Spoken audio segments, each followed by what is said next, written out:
2024 में SSC CGL होने वाले हैं, रेलवे के एग्जाम्स होंगे, बैंकिंग सेक्टर के एग्जाम्स होंगे। अरे बहुत सारे क्वेश्चंस हैं, अरे घबराइए मत, एग्जाम सारे होंगे। कैसे होंगे, कब होंगे, उसका क्या पैटर्न रहेगा, अब मैं इसी वीडियो में बहुत डिटेल में बात करूंगी और आपको एक एक बारे में, एक एक चीज के बारे में समझाऊंगी। सो वीडियो के एंड तक बने रहें। अब टाइम वेस्ट नहीं करते हैं और वीडियो स्टार्ट करते हैं। तो चलिए टाइम वेस्ट नहीं करते हैं और इसे सीखने की जर्नी स्टार्ट करते हैं। Now CET, CET stands for common eligibility test. देखो एलिजिबिलिटी का मतलब क्या होता है, सबसे पहले ये समझे। एलिजिबल मतलब क्या आप वो जॉब, वो काम करने के लिए लायक भी हैं, क्या आपके पास वो डिग्री है, वो पढ़ाई है, वो चीजें हैं जिसके लिए, जिसकी वजह से आप वो चीज कर सकते हैं।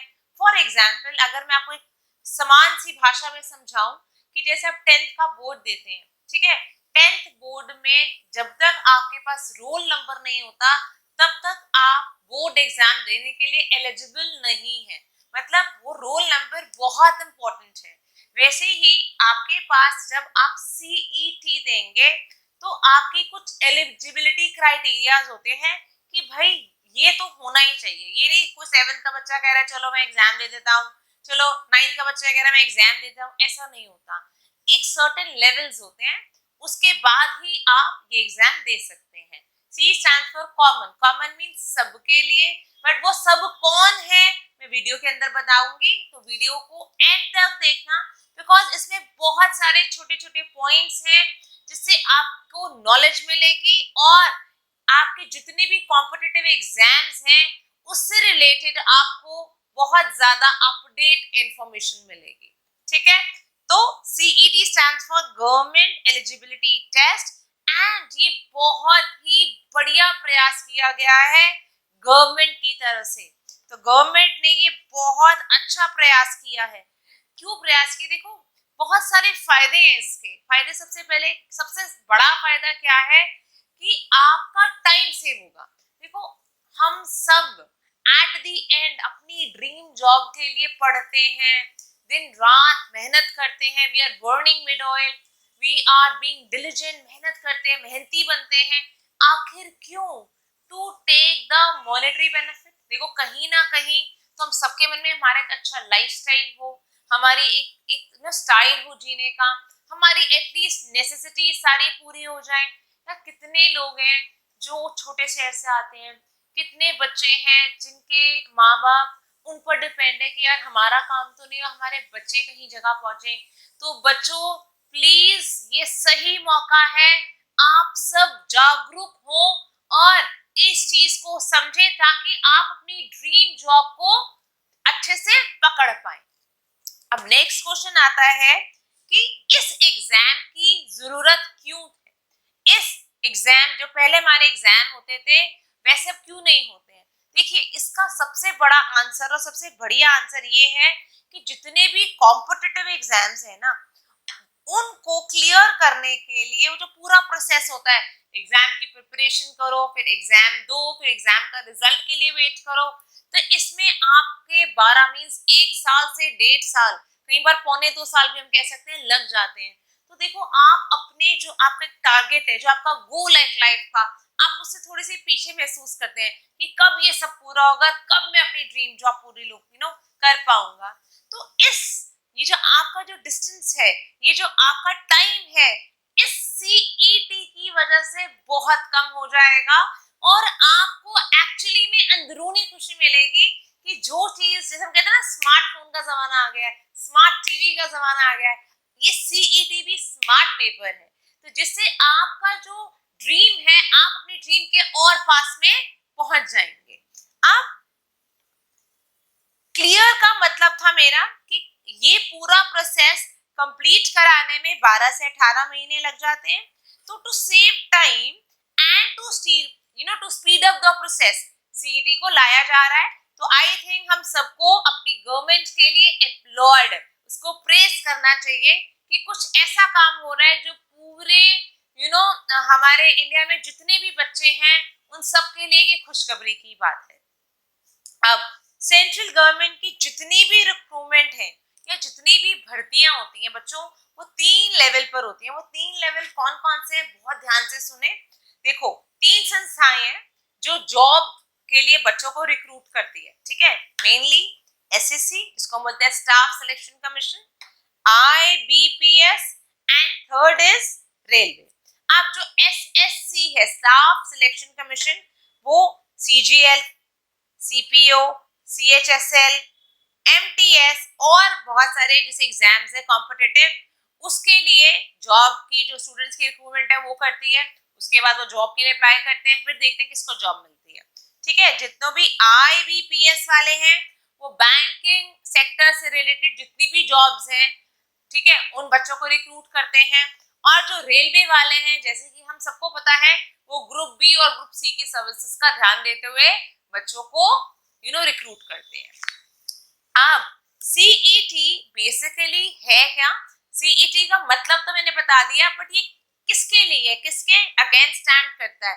ये किसी के अगेंस्ट नहीं है। जैसे आपके प्रीलिम्स होते थे ना, आपका टीयर 1 होता था, बस वैसे ही है ये सीईटी। बस अब आपका प्रीलिम्स टीयर 1 ना होके आपका सीईटी हो करेगा। जैसे एमटीएस के बच्चों का अलग होता था, एसएससी सीजीएल वालों का अलग होता था, सीपीओ वालों का पेपर अलग होता था। अब क्या होगा, सीईटी कॉमन हो जाएगा। आप जितने भी रेलवे वाले हैं, जितने भी बैंकिंग सेक्टर के लोग हैं, जितने भी एसएससी स्टाफ सिलेक्शन कमीशन वाले, जितने भी हमारे कॉम्पिटिटिव एग्जाम्स हैं, ये सब बच्चे पेपर दे सकते हैं एंड उनका टाइम सेव हो सकता है। वो अपने गोल के, अपनी मंजिल के बहुत पास पहुंच सकते हैं।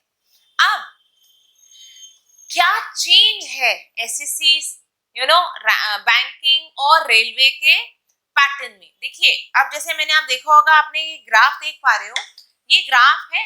मान लीजिए रेलवे वाले थोड़ी सी कम तैयारी करते हैं, एसएससी वाले थोड़ी सी ज्यादा तैयारी करते हैं, और बैंकिंग वाले और ज्यादा तैयारी करते हैं। अब सीईटी तो सबके लिए है। अब जब सीईटी सबके लिए है तो हमें तो कोई कॉमन मिडवे निकालना पड़ेगा ना। तो हम रेलवे वाले को कहेंगे, भाई आप थोड़ा सा अपना लेवल अप करो, एसएससी वाले आप अपना लेवल थोड़ा सा डाउन करो, बैंकिंग वाले भी आप अपना थोड़ा सा लेवल डाउन करो। तो हमने कॉमन मिडवे निकाल लिया कि ये एग्जाम ये तीनों सेक्टर्स के बच्चे दे सके, ठीक है। तो इससे इजी हो जाएगा ना, सबका सिलेबस करना इजी हो जाएगा। एंड मोस्ट इम्पोर्टेंट बात, ये सिर्फ सेंट्रल गवर्नमेंट की जॉब्स के लिए प्लान किया गया है। ये सिर्फ सेंट्रल जॉब्स की, जितनी भी सेंट्रल गवर्नमेंट की जॉब्स हैं उसके लिए सीईटी प्लान किया गया है। नाउ नेक्स्ट क्वेश्चन, ये एग्जाम कंडक्ट कैसे होगा? गाइस, ये एग्जाम 3 लेवल पर कंडक्ट होगा, और ये 3 लेवल कौन से हैं, चलिए देखते हैं। अब ये 3 लेवल हैं, 10th standard, 12th standard and graduate level. देखो, ये 10th के बच्चे भी दे सकते हैं, ये 12th के बच्चे भी दे सकते हैं, और ये ग्रेजुएट लोग भी दे सकते हैं। बट नेक्स्ट क्वेश्चन जो हमारा सबसे इंपॉर्टेंट है वो ये है, क्या सब लेवल का सीईटी सेम होगा? मतलब 10th क्लास के बच्चों का सीईटी, 12th क्लास के बच्चों का सीईटी, ग्रेजुएट वालों का सीईटी सेम होगा? अरे नहीं भाई, घबराएं मत। जितने भी 10th स्टैंडर्ड या 12th स्टैंडर्ड के लोग हैं, ये बात ध्यान से सुने, 10th वालों का सीईटी अलग होगा। देखो, आपको नहीं पता ना 12th स्टैंडर्ड का कोर्स क्या है, ग्रेजुएशन लेवल का कोर्स क्या है। 12th वालों बेचारा बच्चों को ये नहीं पता कि ग्रेजुएट वालों का लेवल क्या है, उनको और क्या क्या आता है। तो आप कंप्लीट नहीं कर सकते हैं ना। हम एक फ्रेशर को कहें एक दिग्गज से लड़ लें, तो ऐसा तो नहीं हो सकता, ये तो बिल्कुल नाइंसाफी होगी।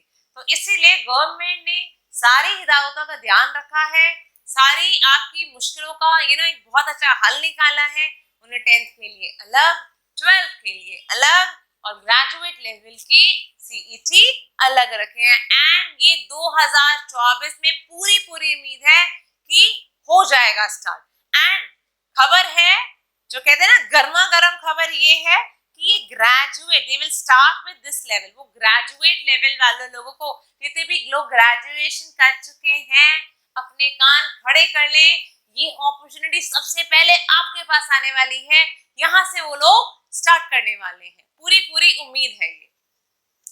नाउ क्यूरियोसिटी, अब नेक्स्ट ये है कि सिलेबस क्या होगा। देखिए, इस वीडियो के बाद आपने बिल्कुल भी डाइवर्ट नहीं हो जाना। भाई नया पैटर्न आएगा, नया सिलेबस आ जाएगा, हम जो कर रहे हैं वो वेस्ट ना हो जाए, पता लगे हम जो कर रहे हैं वो वेस्ट हो गया, नया कुछ आ गया।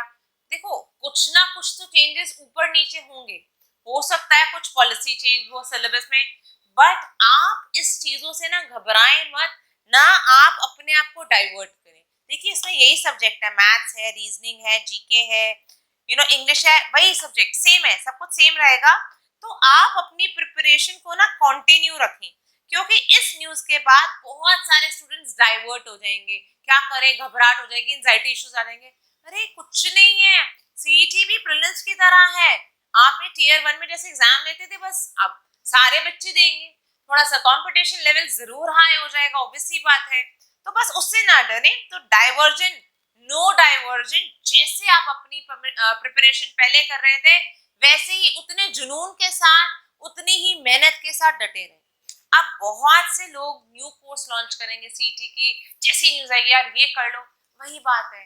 तो प्लीज इन बातों से अपने आप को यहाँ वहां वाली गलियों में मत लेके जाना, जैसे आप फोकस थे वैसे ही रहना।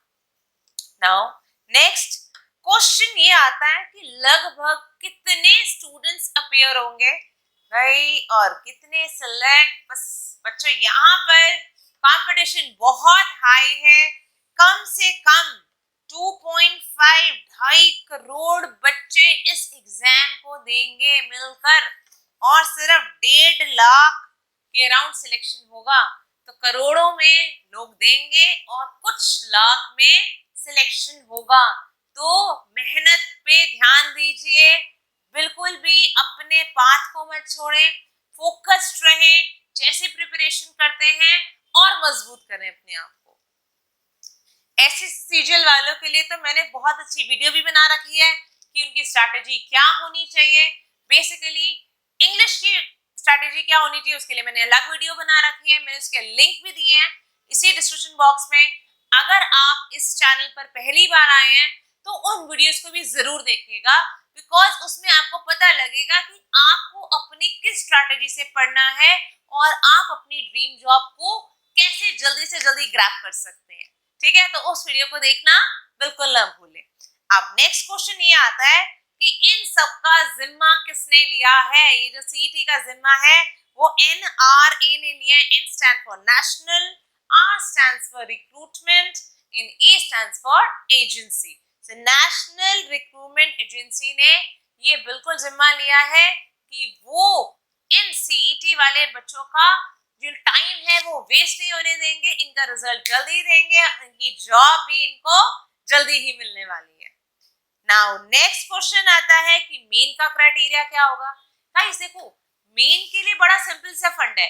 जैसे आपका कट ऑफ है कि मेंस का कट ऑफ है 55, तो आपके 100 में से 55 आने चाहिए। ठीक है, अगर आपके जिन बच्चों के 55 मार्क्स या 50 मार्क्स से अबव होते हैं, ज्यादा आते हैं, वही स्टूडेंट सिलेक्ट होंगे। And I am really sorry to say that अगर आपके मार्क्स 55 से कम हैं तो आपको इस कट ऑफ लिस्ट को मैच करना पड़ेगा, फिर से सीटी देना पड़ेगा, फिर से अपियर करना पड़ेगा, फिर मेंस तक पहुंचना पड़ेगा।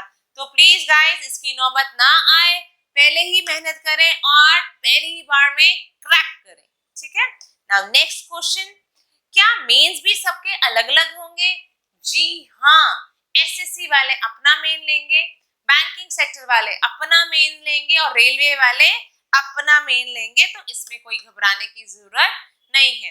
And one most important part, ये साल में कितनी बार होगा? ये साल में 2 बार होगा। तो सीईटी आपका 2 टाइम्स होगा इन 1 ईयर, एक साल में 2 बार होगा। ठीक है, और इसकी जो वैलिडिटी है वो 3 साल तक रहेगी। तो अंत में मैं यही बोलूंगी आपको कि सफलता की उड़ान तो सभी भरते हैं, बट सिलेक्शन उन्हीं का होता है जो आकाश को नहीं अंतरिक्ष को छूकर इन अंतरिक्ष को छूने की जुनून रखते हैं। तो गाइस मेहनत करते रहें, आप अपने इस एक पॉइंट पर अगर डटे रहे तो आपकी ड्रीम जॉब देने से आपको कोई भी नहीं रोक सकता। So stay tuned. Thank you for watching this video. See you in the next video. Mansi Bajaj आपको सलाम नमस्कार बोलती है। Thank you.